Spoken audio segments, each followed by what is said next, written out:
The way to right wrongs is to turn the light of truth upon them. I first heard this quote when I was around 12 years old from one of my teachers. She would only say it to the girls and never the boys.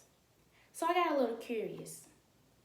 One day, I finally gained the courage to ask her, "What does this mean? Why do you always say this to us?" And she replied, "Go home and research Ida B. Wells and be prepared to tell me about her Monday morning." So for all you young ladies here who don't know who Ida B. Wells is, I will be glad to tell you a little about her.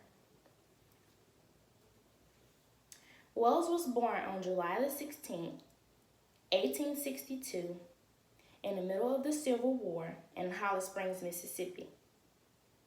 She never really had the childhood that she dreamt of because her parents passed away when she was only 16 years old, leaving her and her 5 siblings orphans. Wells took it upon herself to be a guardian to all siblings because she did not want them to be separated.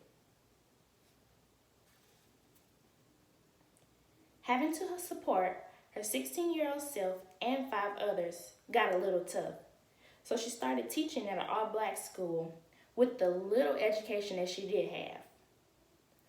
According to Linda McCur's article, The Memphis Diary of Ida B. Wells, one day while traveling, going back home to Mississippi, she came across a train conductor who told her that she couldn't be seated in the women's only section, even though she took that route often.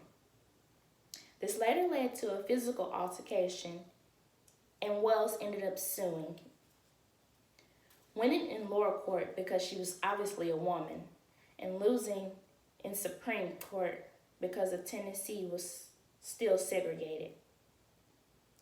This later shaped her into becoming not only an activist, but also a journalist. Reading from suffrage100ma.org, Ida B. Wells fought for women's rights and equality for African Americans. She became the leader of the anti-lynching after hearing her friend had been killed in 1892. She led the suffrage march, which gave white women the right to vote in 1913 and eventually gave black women also the right to vote.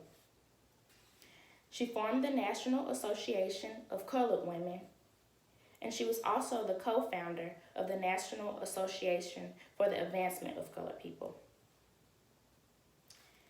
Ida B. Wells is just one of the women from a list of 100 women who paved the way for all women to have rights today. Because of her being outspoken and politically independent, Wells will always be remembered as an African American woman who worked and fought for racism and sexism when times were rough. So in summary, to all young women sitting here today, anything is possible in life. Life will always throw you challenges, but it is important to remember to never give up. I hope everyone that's sitting in this room today was motivated by my speech. Again, my name is Taylor Thomas, and thank you for having me today.